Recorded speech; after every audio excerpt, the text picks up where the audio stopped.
Okay, everybody, get your comment fingers ready because today we're taking a look at the most controversial pickup truck in America. It is, of course, the all-new Tesla Cybertruck over here. And to put this in perspective, I got Ford to send me the Ford Lightning, the first half-ton electric truck in North America. These two vehicles are similar in some ways, but they're also definitely very different ways to electrify your next truck. Which one is right for you? Well, obviously a lot of it is going to come down to styling, but in this video we're going to talk not just about the styling, we're going to talk about the features, the dimensions of the vehicles, how well they accommodate people, cargo, etc. So stay tuned because all of that is coming up after the break.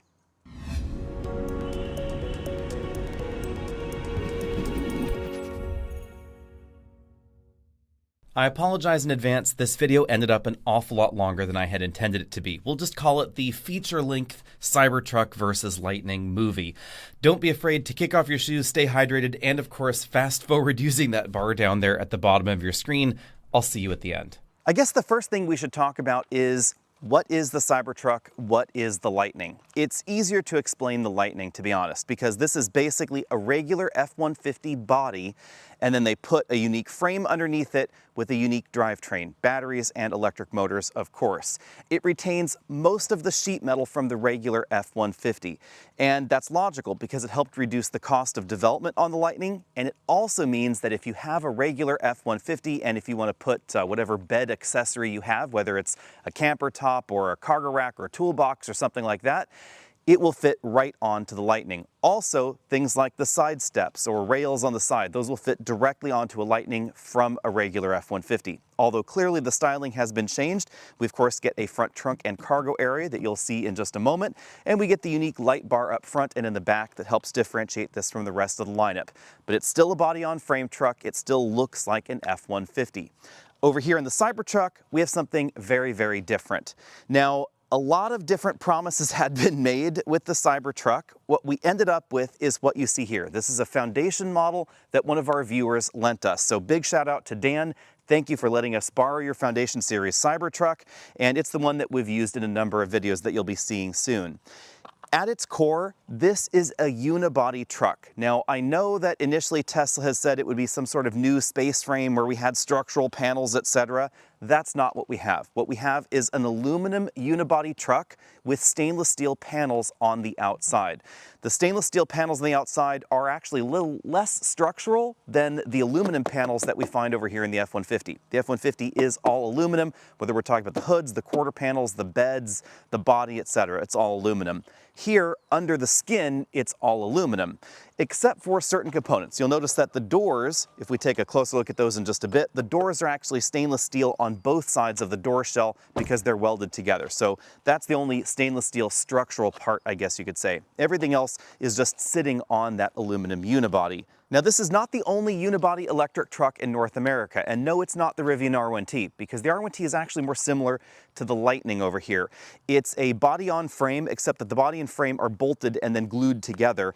But this is actually a little bit more similar to something like the Silverado EV and the upcoming Sierra EV, because those are dedicated platform unibody electric trucks. And the upcoming Ram Rev, it's actually going to be the same formula that we find over here in the F-150. And there are certainly pros and cons to both. With that upcoming Ram truck, it will of course have all the same accessories and bolt-on bits that you find in the regular Ram, just like this F-150. Whereas the Silverado and the Sierra, you're going to have to find unique accessories, skid plates, running boards, bed accessories, whatever you want, just like you would need over here on the Cybertruck. Now, when it comes to styling, very clearly, this is very, very different. And I will let you all decide whether that's a good thing or a bad thing in the comment section. I have to admit, it's not my preference. But on the other hand, I think that this direction for Tesla was exactly the right way to go. You see, Tesla is not exactly the first entry in this segment, and there are a lot of ways where the Cybertruck is honestly not as competitive as some of the competition. But when it comes to high-tech, over-the-air delivered functions and of course the style, the Cybertruck stands alone.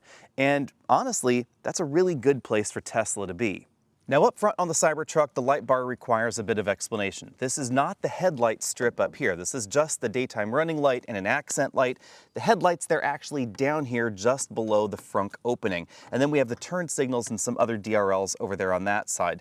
It definitely gives it a distinctive look, but it also means that the headlights are surprisingly low on the front end, at least at most drive heights. There is a button to open the front trunk. It's hidden right there under the trunk itself, and you can see that entire clamshell area opens right there.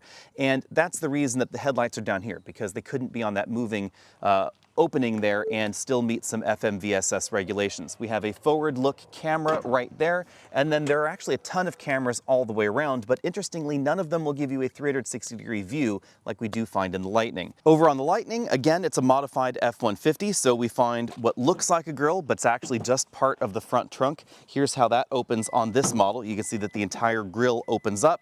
The headlights, they're over here in the exact same location as a regular F-150. All the cooling happens in this area here, and then we do have metal bumpers depending on the version that you get. So this has a metal bumper right here in this portion, plastic insert in the middle, and then big recovery hooks at the bottom. This particular Lightning is a 2023. Ford didn't have any 2024 model year vehicles for me to test, and you can tell it's a 2023 because we have this faux charging door over here on the passenger side. They changed the design for 2024. I suspect that they had initially maybe planned to have 2 charging ports. They decided to just ditch this one, so that's the big way you can tell the difference between 23 and 24. There are also some substantive changes for 24, however. We get a heat pump available in the F-150 that's going to help improve your real-world range in colder weather, and then they've reshuffled the options and they've also lowered the price tag on some trims. So when we get to the pricing section of this video, I'm going to be talking about 2024 pricing because that is a 2024 Cybertruck. I'll talk about the dimensions a little bit more in just a moment, but one key thing to know about the Cybertruck is that it has an adaptive air suspension standard, and there's no air suspension available over here in the F-150. You do get an adaptive air suspension in something like the Rivian R1T and available in the upcoming Ram Rev, so definitely things to keep in mind if you're cross-shopping. Right now, this vehicle is not in its lowest height setting, but I can actually move it over here to its highest height setting, so you can see the stance that you see in most of the pictures of the Cybertruck. In its highest height mode, there's 17 inches of clearance approximately underneath the Cybertruck. But an important thing to remember about adaptive independent suspension vehicles like this is that they don't mean 17 inches between everything under there. They mean 17 inches along the center line of the vehicle. There are still going to be suspension components that are a little bit lower than that, but that is significantly higher off the ground than this Lightning. Now, because of the way adaptive air suspensions function, especially ones with load leveling capability like this one, you'll notice that if I look at the screen, we get even more detail over here where we have 13.86 inches of ride height over here, 15 inches of ride height over there, a little bit lower over there, a little bit higher up there as well. While we're in here, I should also mention that theoretically this does have front and rear lockers for those twin electric motors, but you can see that the locker control is not available. And that is the one thing to know about the Cybertruck, is that there are a number of things that have been promised that aren't available yet.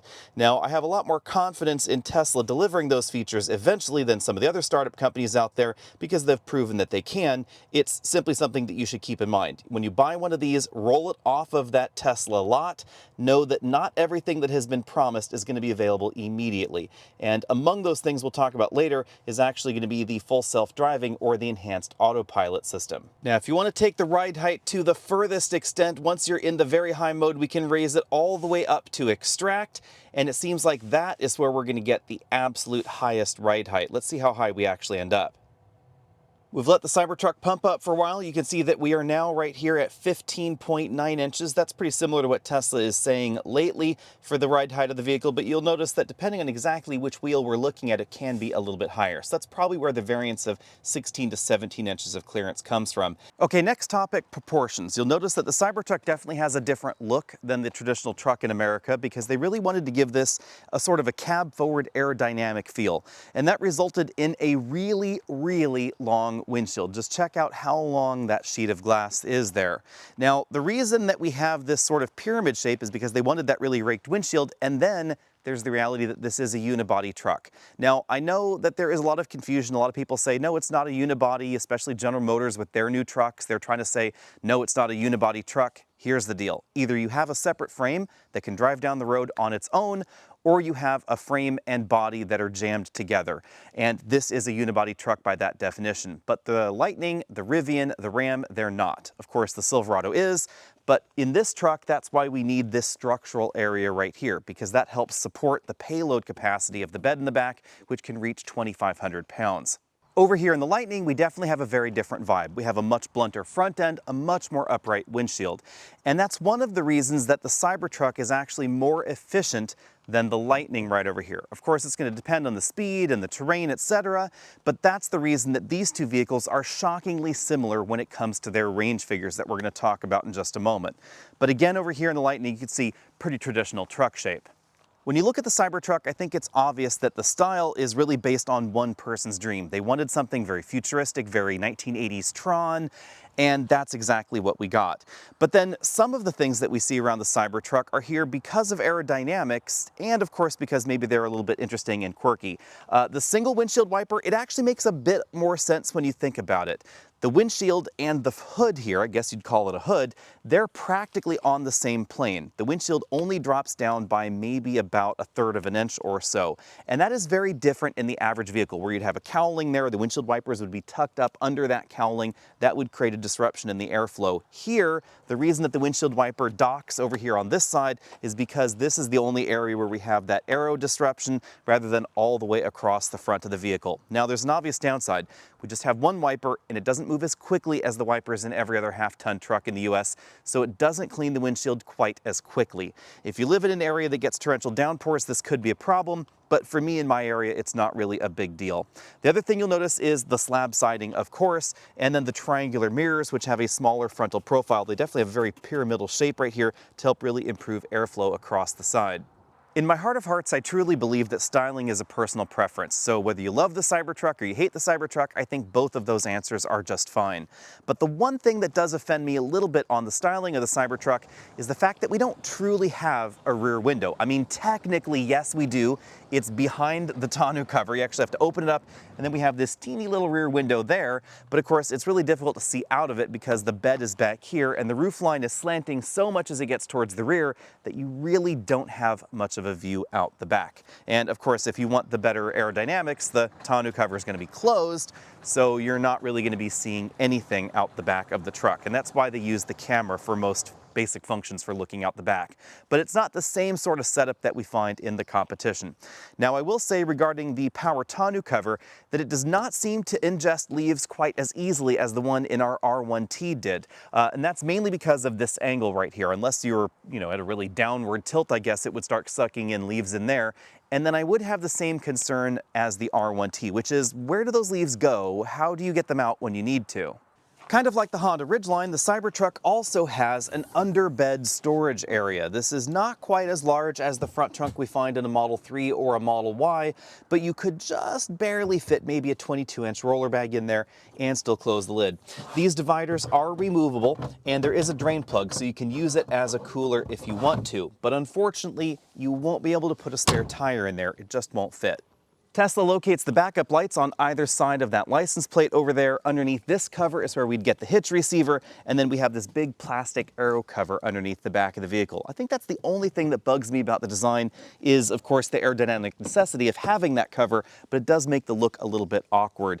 Also, I kind of wish that the receiver wasn't tucked up quite so far under the back of the truck. On the other hand, the backup camera is nice and high and centrally located so that way you can actually see what you're doing there as far as hitching up a trailer. All right, let's start diving into some of the nitty-gritty detail. The Cybertruck is going to be available theoretically in a rear-wheel drive model coming sometime later, but at the moment you can get this with either 2 or 3 electric motors. This is the dual motor version, so ostensibly 600 horsepower. Tesla does not publish a motor torque specification. So you've probably heard bonkers crazy 10,000, 11,000 pound-feet of torque numbers. That's at the wheels after multiplication through the reduction gear. If we had the same numbers available for the Lightning, they would be bonkers crazy as well, but Ford prefers at the motor numbers, as do most manufacturers. So still pretty healthy, over 700 pound-feet of torque over here, but less horsepower. 580 in this model, 462 if you get the base version, and every Lightning is going to be 2-motor standard.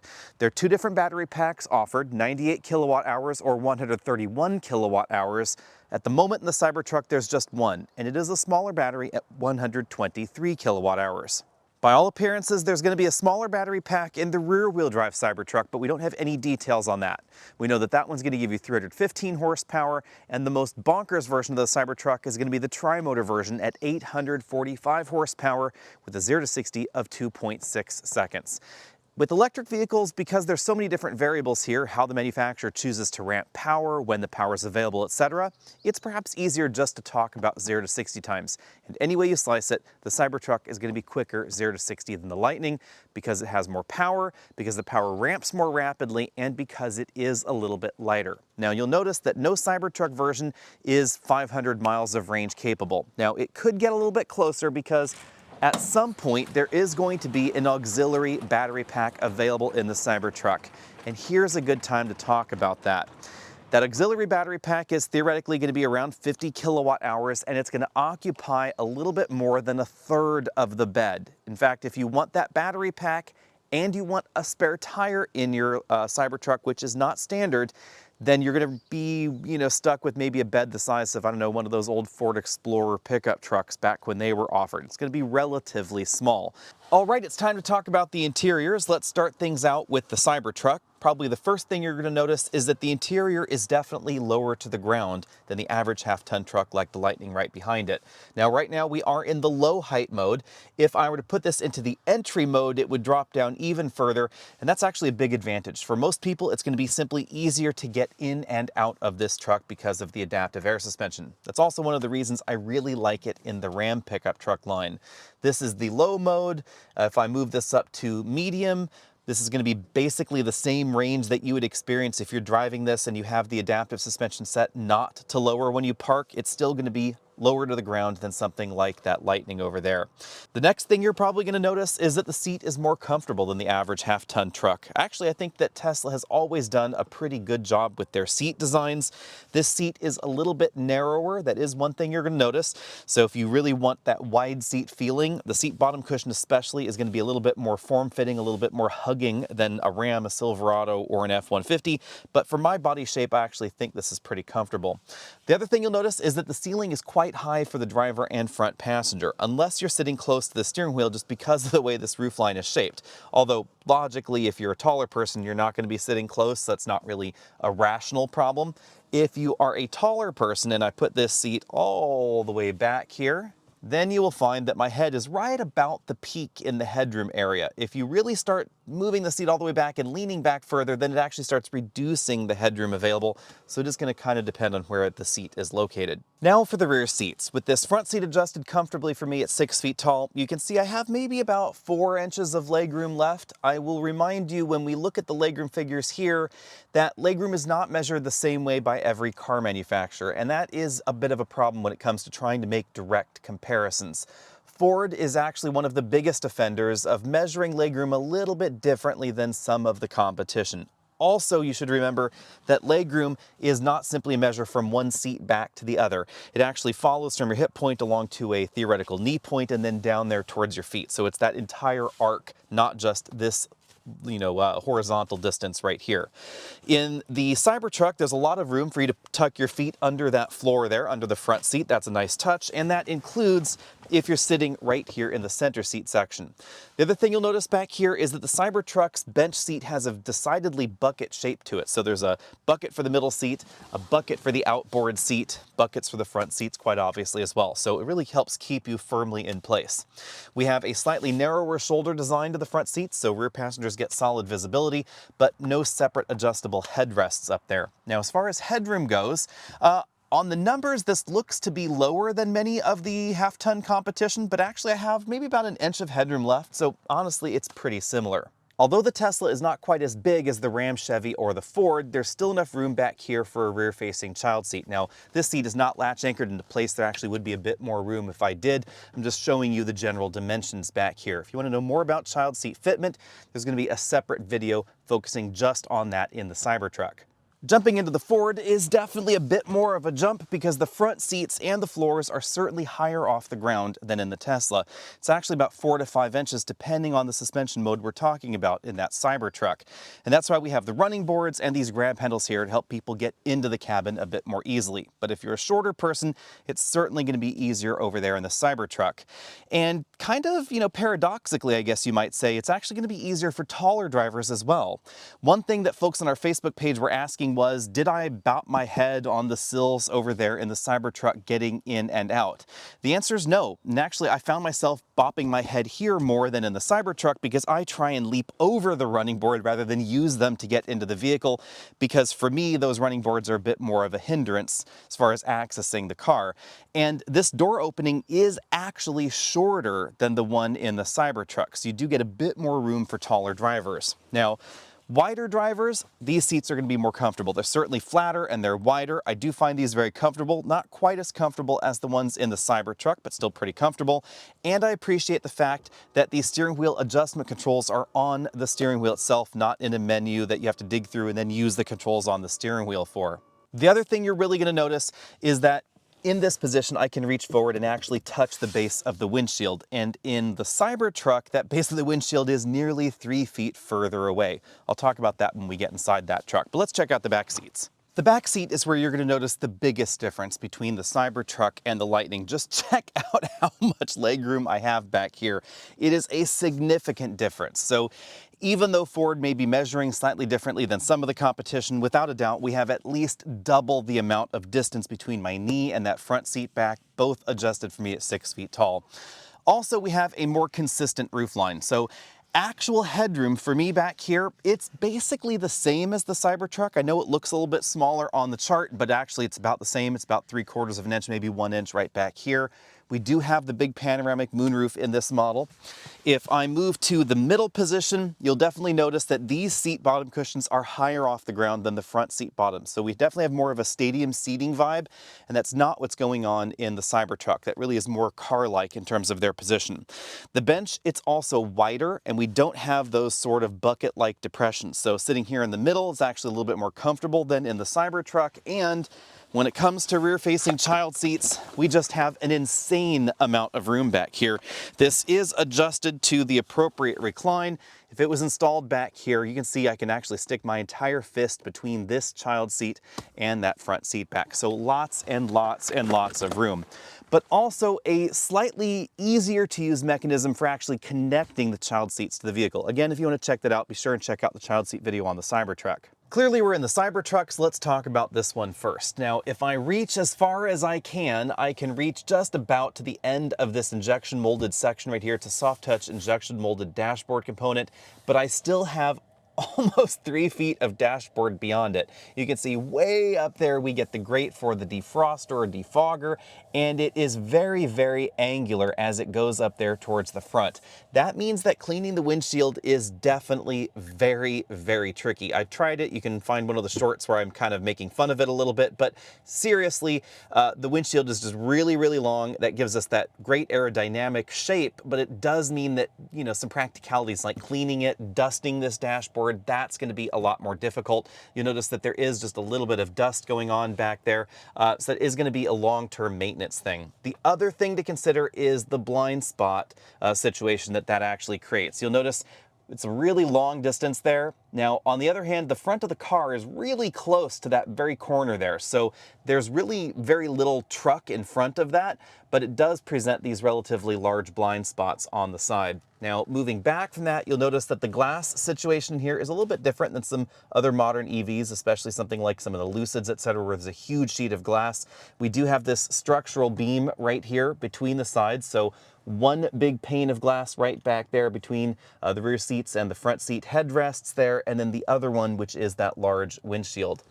The sun visors, they look like this. This bottom part folds down and then folds up. You'll find the vanity mirror inside there, right like that. Lots of magnets holding everything together, and a magnet is what holds this in place right there. You actually see that little stick pops out, holds in there by magnet. It's a really elegant design, except for the fact that it does leave a lot of this windshield still open. So you'll find yourself kind of ducking between the areas if you're trying to block out that light.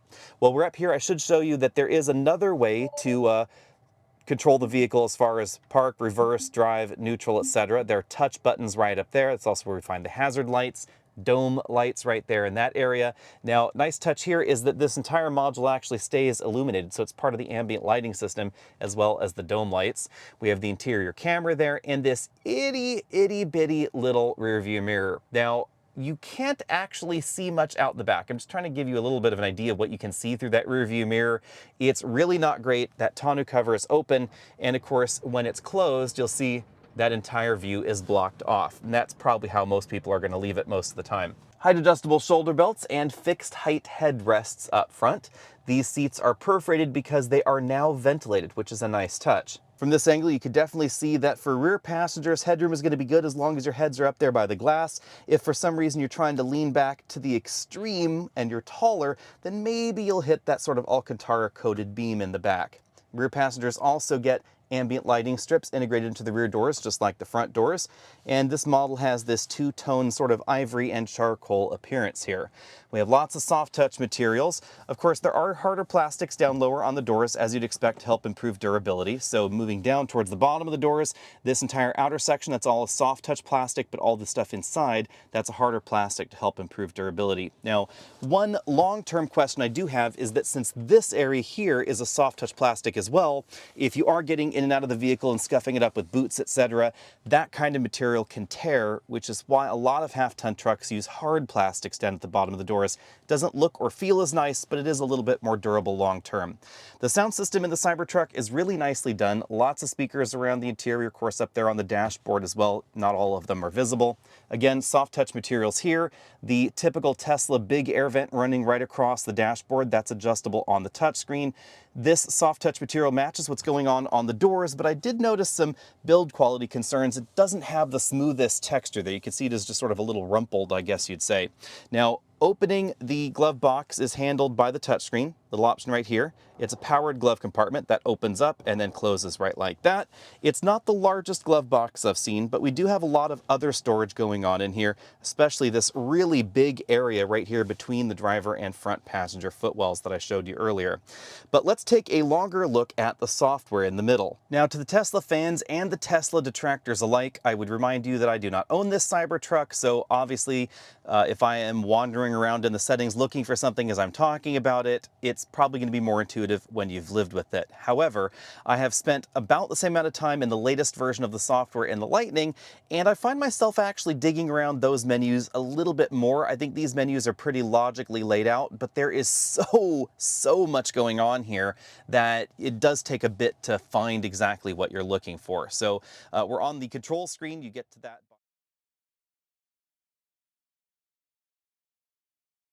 All right, so the screen is out of the way. Let's continue on with the interior. We have two wireless charging mats, and they definitely charge through those thicker cases, nicely designed. Same sort of Alcantara material that we find in the rest of the interior. It has a really great feel, but again, kind of tricky to clean. Lots and lots of storage going on under there. Lots of storage area there. We have the J1772 to NACS adapter right there. Two big cup holders. A smaller storage compartment than we find in the average truck, of course, because this is narrower inside, as I mentioned earlier. Lots of nice soft touch materials there, although you do find harder plastics on the side. Then, for me, the more controversial thing on the interior is not the steering necessarily or the steering feel, but the steering wheel. It is quite a bit smaller than the average truck, and that kind of gives it sort of a video gaming vibe that I'm not necessarily the biggest fan of. Interestingly, no Tesla logo, instead we get the Cybertruck logo there, but it has a really great feel to this wheel. It's nicely wrapped all the way around, so soft touch materials everywhere where you're going to be touching on it. The left side of the steering wheel is where we find the buttons for the turn signals instead of a stalk. Some people are really offended by that. Honestly, I think most people are going to get used to it. I started to get used to it after a few days. I don't really mind that at all. I think that's just fine. I do like the fact that they use the lane monitoring system to auto-cancel the turn signals when you've actually moved into the lane. So they don't just flash 3 times. You press the button, it keeps flashing until you get into that lane. Again, lots of premium materials. Over here on this side, I find the more controversial item, which is actually the windshield wiper thing. Press once to wipe the windshield, like that. You press and hold if you want to spray the windshield. So press and hold, then it'll actually start putting water out to spray the windshield. And then down here, once you've tapped that, that's where you would adjust the wipers, whether we want auto, high, medium, low, etc. Now, while I am talking about wipers, one thing I noticed is that because of the size of the wiper, it ends up flinging a lot of water out to the sides, which then ends up dripping actually back down the windshield a bit more than we find in the average car. Of course, you can just hit the button again and give it another wipe. Moving beyond the steering wheel, we find again those large air vents there, ribbon style in the dashboard. They're controlled via the touchscreen like we find in other Teslas. Hit that button there, and then you can adjust the airflow. You can split it by splitting your fingers apart like that. You can move it all around very easily, and the vent does move pretty quickly. The advantage to this is that you can have air flowing right here, right through the steering wheel, right at the center of your body, but I would love to see at least a tiny screen just above it, just for critical features like the speed. Obviously over here in the Lightning, we have a very different vibe. Starting up here on the ceiling, lots of buttons and switches, more traditional sun visors there. We have a moonroof that actually opens, so the front pane opens. Of course, we don't have as much glass in here or as much lightness because of the fact that it opens. We have speaker grills that are kind of a mixed bag, I've always thought, in this Platinum trim, where we find metal speaker grills up there and some plastic speaker grills here and there, and they kind of stick out a little bit. But of course, we have the speaker grills in the headrests as well, so perforations there in the headrests for those speakers. This is the top-end Platinum trim, so obviously the feature set is going to be different depending on the version you're looking at. These seats are also able to be ventilated, although in this particular model, they are not. Moving over to the doors, we have some of the same sort of Alcantara-like material that we found in the Cybertruck, only very limited right there in the midsection of those doors. Imitation wood on the front, stitched materials on the top of the dash right there, and top of the doors, the imitation leather trim there, and then harder plastics to improve durability right there at the bottom of the door. Moving on to the dashboard, same sort of dual glove box setup that we find in other F-150s, with the bin style one down there, slot style one above. Certainly more lockable glove box storage in here than we find in the Cybertruck. Moving to the middle of the dashboard, we find the big touchscreen LCD. One big difference, of course, is that this supports Apple CarPlay and Android Auto, something that Tesla still does not want to allow in their interiors because, of course, they're not going to get as much data on it. Now, one advantage to this is that the smartphone integration, at least with Apple CarPlay, is giving you battery update information. So if I drove this to my office, I'd have 17% battery upon arrival, and this appears to be really accurate. So Ford, instead of dissing Apple and Google, they're actually working with them to integrate those kinds of technologies into the car. Now, as far as the factory navigation goes, let's go ahead and see how this goes, because I have not actually tried this yet. Go ahead and have it navigate us to Los Angeles, see what happens. Obviously, it's going to need to be charging there. So already scheduled the charging spots there. So let's see, go there. Let's see the details on these chargers, see what it has chosen. Will it be any Electrify America or Tesla stops? Nope, it actually has gone for Electrify America and EVgo there. Kind of interesting twist. Of course, you can now charge at Tesla superchargers with your Lightning. And in case you're wondering, yes, they are featuring here on the charger list right there with everything else. And there doesn't seem to be any particular priority. If I search by ultra fast chargers, you notice that those Tesla chargers feature quite heavily really on the list. And no, those are not locations with magic docks necessarily, although some of those will show on the list as well. Ford deals with the Pro Power onboard setup, the inverter setup a little bit differently. This is again where you can turn them on and off. The front trunk one there, that is separate from the ones that we find in the back. Again, kind of odd the way they split those. This has a much more traditional auto manufacturer vibe to the look and feel of the systems. It's a little bit more sluggish than what we find in the Tesla, but I think it actually works pretty well. As with the Tesla, the system offers a dark mode, which is certainly going to be a bit more visible, I think, for a lot of people, although the light mode kind of makes the, cabin look a little bit brighter if you want to. This also supports over-the-air updates, but updates are not as frequent as we find in the Tesla lineup. The major difference at the moment is that this does support Blue Cruise. It actually comes with it standard, and that's why we find these Blue Cruise monitors over here. Now, one thing I should say, Blue Cruise is standard on the Platinum version of the Lightning. It's not going to be standard on all versions of the Lightning. Moving down here, we find some controls for the infotainment and climate control buttons right there. Then you use the knob in the middle to adjust the temperature if you want to. You can also use the knob in the middle to control the volume for the audio system, so dual purpose there. But then there are plenty of physical backup buttons around. Regular trailer brake controller over here, the trailer backup assist that we don't find in the Tesla, power button right there. And then in the center console, we have some unique features here. We have this shifter that goes down there, so that way you can unfold this and use it as a work surface when you're charging the vehicle. Actually, I have to say, this is kind of a handy feature. I'm surprised that we don't find that same sort of feature in the entire Ford truck lineup, especially the work trucks. I think that would be kind of handy. Two big cup holders there, Qi wireless charging mat, a little bit of storage on the side, but not as much storage as we find in the Tesla. Back there, we find two cup holders for the rear passengers. And then, of course, on the driver's side, we find a regular full-color LCD instrument cluster. It is adjustable. We have our power and charge gauge over there, but it doesn't feature too many adjustable themes versus some luxury cars out there on the market. Moving out from there, we find the big round Ford steering wheel, notably larger and chunkier than the one that's in the Tesla. I think it fits the personality of a truck better to be, have a bigger steering wheel. It also means that the car doesn't feel as twitchy out on the highway. The smaller wheels, it just kind of amplifies the tighter steering that we get over there in the Tesla. Again, more buttons over here, buttons for the cruise control, the infotainment system, buttons for that multifunction LCD cluster, separate controls over here on the side for tilting and telescoping the steering wheel, controls for the headlights, the bed lights, the marker lights on the side, lots and lots of lights around. 3-position memory right over there. There are, of course, availability to have driver preferences and controls in the infotainment system. Then, of course, mirror controls on the side. And then you notice definitely bigger mirrors. The blinking lights around here, that's part of the driver monitoring system because they do use a driver monitoring system in order to make that Blue Cruise system functional. And I should also mention as we pan around, since I did that earlier in the Cybertruck, just plenty more visibility pretty much in every direction. When it comes to range, things do get a bit interesting. There's no doubt in my mind that the Cybertruck is more efficient. That's borne out by, of course, its longer range, according to Tesla, its smaller battery pack, and our own real-world tests here. But these two trucks have been driven on the exact same route at the exact same time. We've actually been driving these vehicles back-to-back, caravan style, so one in front of the other for the entire week. And we started with a charged battery. Both vehicles, interestingly enough, gave 320 miles of estimated range. Right now, the Cybertruck is down at 59 miles of estimated range. We've actually put just over 250 miles on them so far.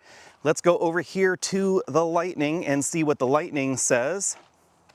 I believe it's actually pretty similar, but you will notice one thing, and that is when I get in the Lightning, it takes a while for the software to start.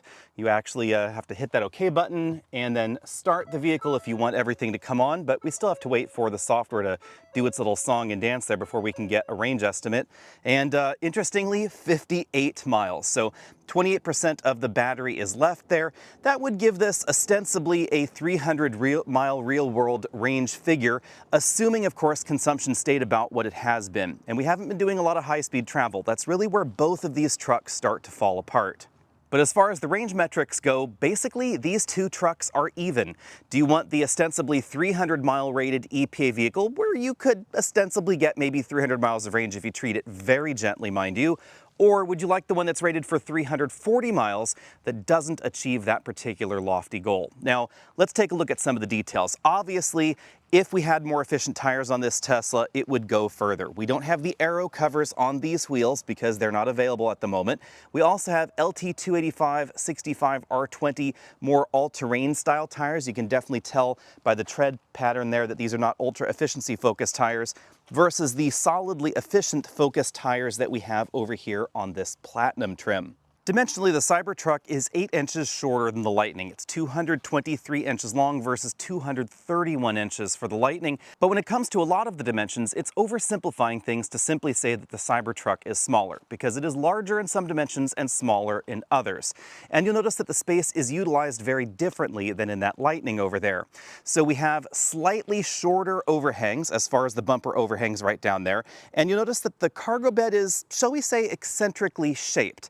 And that is that it's actually a little bit wider at the top than it is at the bottom. So even though there are certain dimensions of this cargo bed that are wider than the F-150, you can't actually stick a bigger box in this bed. And the length of the bed is where things probably get most critically confused. You can see that the bed length down here at the bottom is just over 72 inches, and that tape measure is definitely all the way back there towards the front of the tailgate. But very much like the Honda Ridgeline, in the front of the bed bed, you'll notice that it's angled, matching the seat back angle of the rear seats. So instead of giving us a cargo tunnel like we find in the R1T, we actually just have this eccentrically shaped bed. And then if you really wanted to put a big bulky box back here, you'll notice that this portion actually sticks out even further. That's obviously there for aerodynamics and of course to make that tonneau cover that's powered match a little bit more appropriately back here in the cargo area.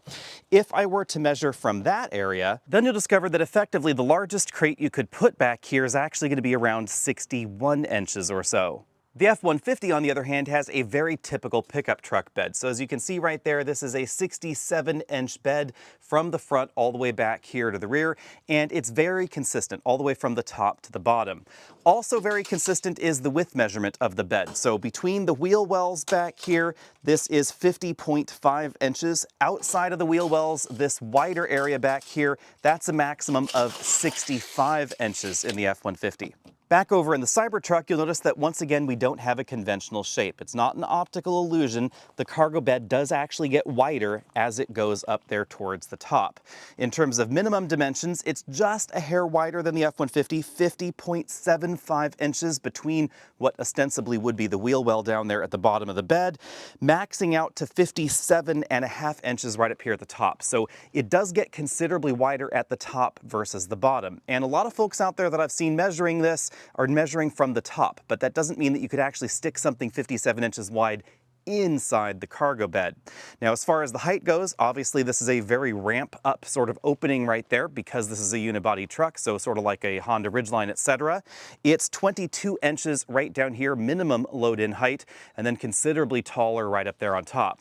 So volumetrically, yes, I think that bed might just be a little bit bigger than the F-150. It's probably a really tough call, but I think this bed is actually a tiny bit more practical because you can actually load in wide things. If you didn't have these rails right here, part of that hard tonneau cover, you would actually be able to insert some things here, not obviously 4 feet long, but maybe about 20 inches long, that are actually wider than the wheel wells, and it would fit back here in the bed.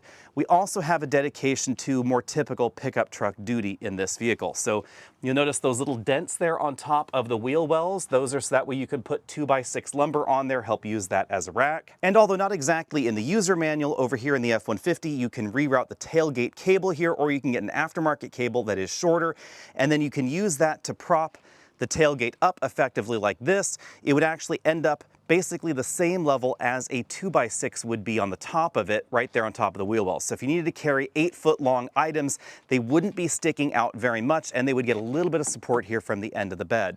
For those weekend warrior projects where you're carrying 8-foot sheet goods, keep in mind that the 8-foot sheet good will stick out of the tailgate in the F-150. But if we go over here to the Cybertruck, because this is longer, if I just go ahead and pop the camera down there for a second and come out here, you'll notice right there like that we're actually exactly at 8 feet right there to the end of the tailgate. Working our way forward, things are actually a little bit more cut and dry when it comes to cabin dimensions. The shoulder width, which is the area from that upper door panel in white all the way over here to this upper door panel in white, that's actually about 4 inches wider in the F-150. So if you are planning on doing something like putting rear-facing child seats or larger forward-facing seats in the back of your truck, you should keep in mind that they are going to fit a little bit more easily over here in the F-150 thanks to that added width. There's also a little bit more width from the armrest to the armrest across the cabin. That dimension is about 3.5 inches wider over here in the F-150.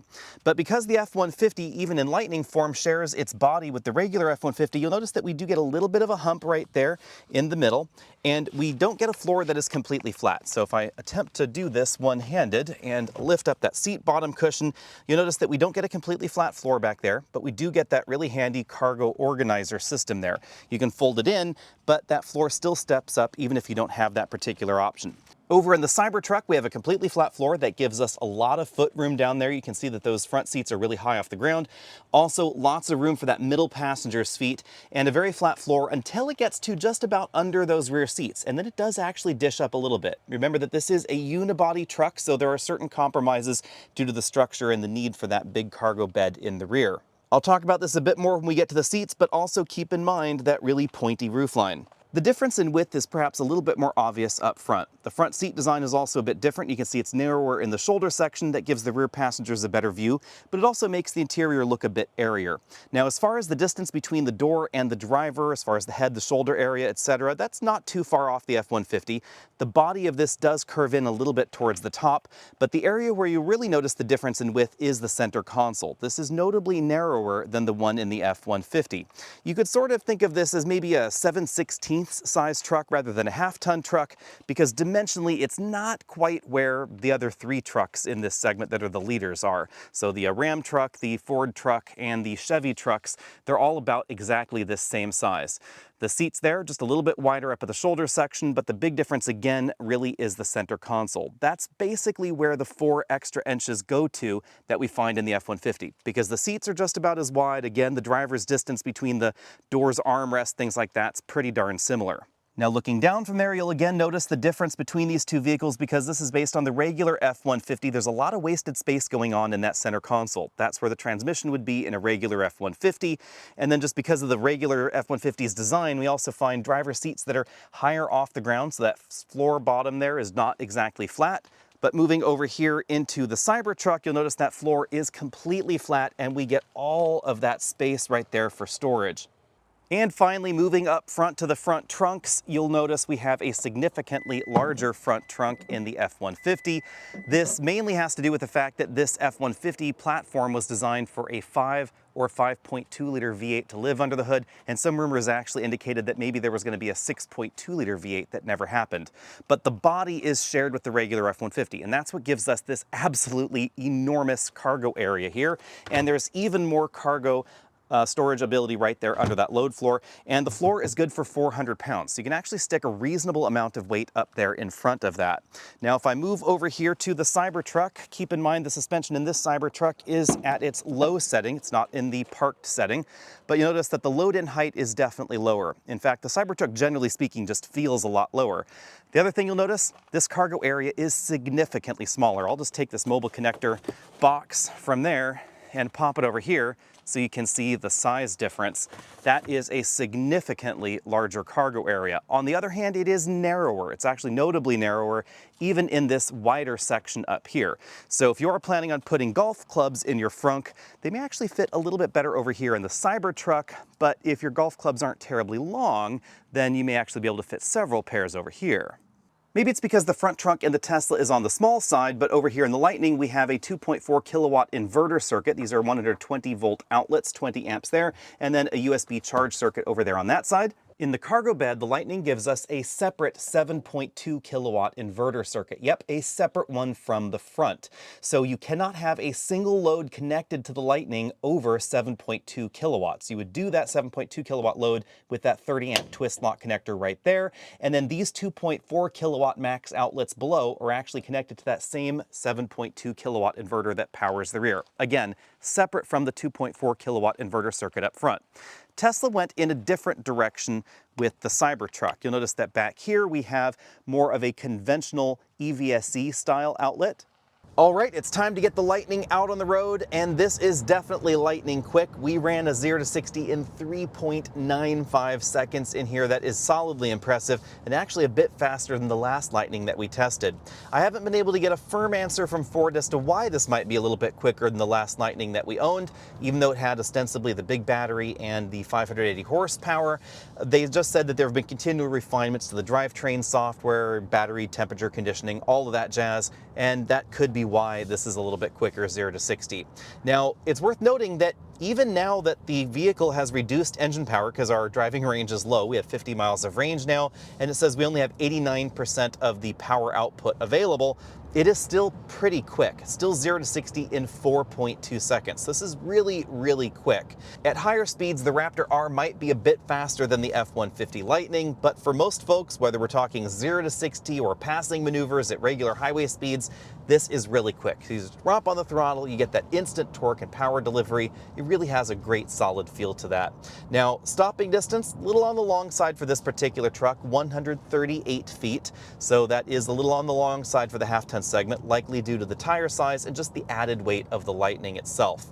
Handling ability, this feels like a regular F-150. Maybe a little bit better because of the way the suspension is designed.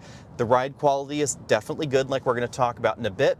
But this is not the truck that begs to be driven harder out on the road. It doesn't have an overtly sporty vibe, even though it does go 0 to 60 pretty quickly. Keep in mind, this doesn't have an adaptive suspension system. It doesn't have an air suspension, so it can never get lower to the ground. But the center of gravity is still pretty low. If you haven't driven a Lightning before, but you're familiar with the way the F-150 drives, and you hop in a Lightning, you may be pleasantly surprised, because the ride quality is definitely fantastic for a half-ton truck. And you can certainly thank the added weight of the batteries and the motors for that, but most notably, you can thank the independent rear suspension for the feel in this. This actually feels an awful lot more like a full-size SUV, a good modern full-size SUV, than the average half-ton truck, because suspension design-wise, it's actually a little bit closer to what we find in the Ford Expedition than the regular F-150, especially in the back. And that's again thanks to that independent suspension design. It means that it doesn't become upset over broken pavement or on gravel roads like this. This is a really great truck if you live in the country, because the ride quality is great, the cabin noise is definitely reduced. It's just a really well-rounded truck.